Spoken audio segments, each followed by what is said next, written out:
Welcome to our channel. Today we how to create a database with Amazon Web Services, detailed guide step by step clearly.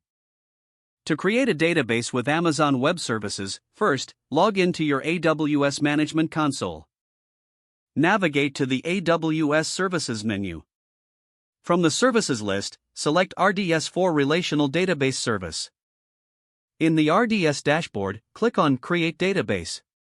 You'll see options for database creation methods. Choose Standard Create for more configuration options. Select the database engine you want to use, like MySQL, PostgreSQL, or SQL Server. Scroll down to the Templates section and select the template that fits your use case. For this guide, we'll choose the free tier option to avoid extra charges. Now, proceed to configure the database settings. Specify your desired DB instance identifier, for example, My Database. Choose the master username and password for your database. Keep your credentials secure and document them. Scroll down to the DB instance size section. Select the instance type according to your needs, keeping in mind the free tier eligibility. Next, configure storage options to suit your database size.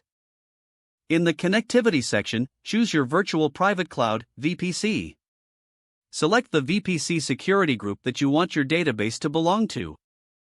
Adjust additional settings like public accessibility if needed.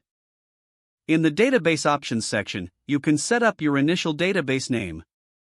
Review backup settings and monitoring preferences for your database.